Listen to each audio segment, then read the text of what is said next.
Sir Pawan వీరమురుగన్ Madurai ఆలయాల్లో పవన్ కళ్యాణ్ గారికి ప్రత్యేక పూజలు ఏంటి ఈ అంశం ఏంటండి? అంటే నేను మోడీ ఆఫ్ ది సౌత్ అని దక్షిణాది మోదీ పవన్ కళ్యాణ్ ఆవిర్భవిస్తున్నాడని చాలాసార్ల నుంచి మనం అనుకుంటున్నమాట.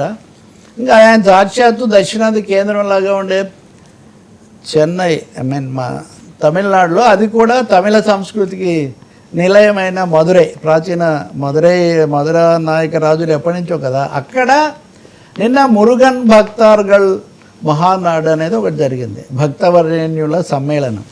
అసలు ఆ సమ్మేళనం పెట్టడమే, దానికి వీళ్ళందరూ యోగి ఆదిత్యనాథ్ కూడా వస్తున్నారు, యూపీ సీఎం. ఇదంతా ఈ రాజకీయాలను మతానికి అలగాపులగం చేస్తున్నారని విమర్శలు వచ్చాయి. దానికంటే ముందు డిఎంకే వాళ్ళు కూడా ఒకటి పెట్టారు. సో పవన్ కళ్యాణ్ ఇంకొకటి కూడా కీలకమైంది, ఆర్ఎస్ఎస్ అధికార పత్రిక ఆర్గనైజర్కు ఒక పెద్ద ఇంటర్వ్యూ ఇచ్చాడు. పెద్ద ఇంటర్వ్యూ, అనేక అంశాల్లో అభిప్రాయాలు. సో ఈ రెండింటి ద్వారా కూడా పవన్ కళ్యాణ్ వీర సనాతనవాదిగా, గంగ చంద్రముఖిగా మారింది అన్నట్టుగా జనసేనాని సనాతన సేనానిగా మారాడు అన్నది ఈ రెండు చూసిన తర్వాత మనకు స్పష్టంగా అర్థమవుతుంది. ఈ మురుగన్ అనే దాంట్లో చూస్తే కనుక ఆయన బాగా, అందరూ అక్కడ హిందూ మున్నా అనే ఒక సంస్థ ఎప్పటి నుంచో తమిళనాడులో ఈ హిందూ ఆర్గనైజేషన్స్కు అంటే ఆర్ఎస్ఎస్ సంఘ పరివార్ వీటిని సమన్వయం చేస్తుంటుంది ఆ పేరుతో, వాళ్ళు పెట్టారు. చాలామంది వాళ్ళకి సంబంధించిన నాయకులు అన్నామలైతో సహా వీళ్ళందరూ కూడా ఉన్నారు. అక్కడ ఆయన మాట్లాడాడు, ఒకటే భారతదేశంలో మేము ఇతర మతాలను గౌరవిస్తాము, ఇస్లాంను, క్రిస్టియానిటీని, కానీ మమ్మల్ని అగౌరవపరిస్తే మేము సహించాం. హిందూ మతాన్ని, సనాతన ధర్మాన్ని అగౌరవపరిస్తే we don't tolerate in disrespect to our religion అనే ఒక లైన్ ఆయన తీసుకున్నారు. అంటే నిజంగా భారతదేశంలో ఎవరు ఈ మతాన్ని ఇంత ఎక్కువ మంది ఉన్న ఈ మతాన్ని అల్పసంఖ్యాకులు, స్వల్ప సంఖ్యాకులుగా ఉన్న వాళ్ళు ఎలా అవమానపరుస్తున్నారు, అలాగే భారతీయ దేవుళ్ళ హిందూ దేవుళ్ళని అవమానిస్తున్నారు. హిందూ దేవుళ్ళని అవమానిస్తే తేలిగ్గా తీసుకుంటున్నారు. ఇవన్నీ తమిళనాడులో మాట్లాడుతున్నారని గుర్తుపెట్టుకోవాలి. ఒక ఏడాది కిందట కదా సనాతన ధర్మం మీద ఉదయనిధి స్టాలిన్ మాట్లాడడం, దేశమంతా వివాదానికి దారి తీయడం మనం చూసాం.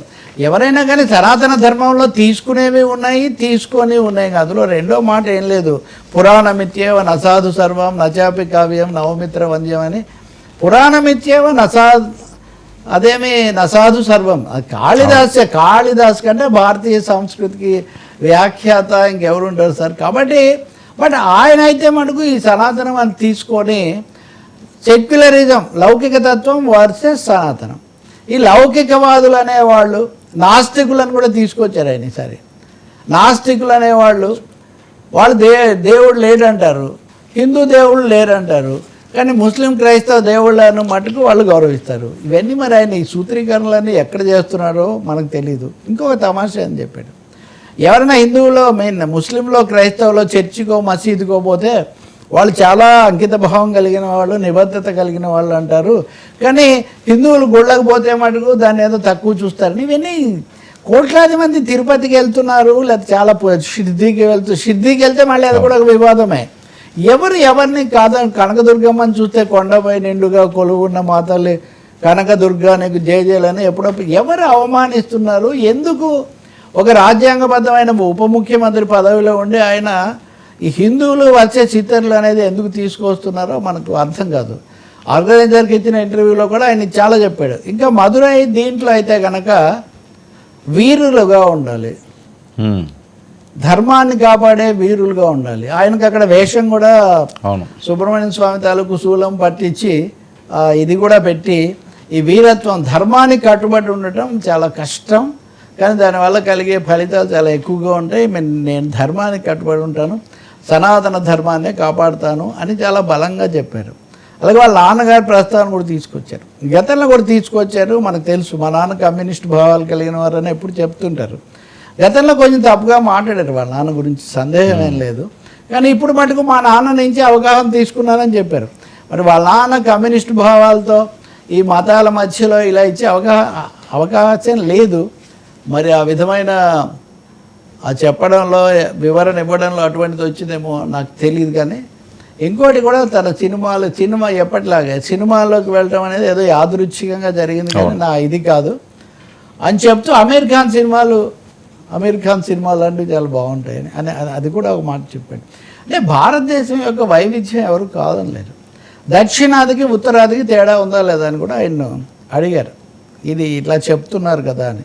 గతంలో ఈయన కూడా కాకినాడ నుంచే దక్షిణాదికి వేరే కావాలి సౌత్ ఫోరం అని పెట్టాలని ఇదంతా కూడా చేశారు. కానీ మొన్న ఈ తాజా తమిళనాడుకి వెళ్ళి మటుకు ఇవన్నీ చాలా సరికాదు, అసలు ఈ విభజన నేను ఒప్పుకోను, సౌత్ ఇండియా కాదు దక్షిణాది భారత్ అనాలని ఇండియా పేరు మార్చి ఇండియా దట్ ఈస్ భారత్ అని భారత రాజ్యాంగం చెప్తుంది.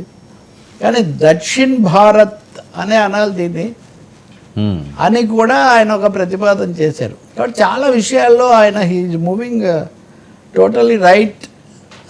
బహుశా బీజేపీని పూర్తిగా సంతృప్తిపరిచే క్రియలో ఉన్నట్టుగా ఉన్నారు.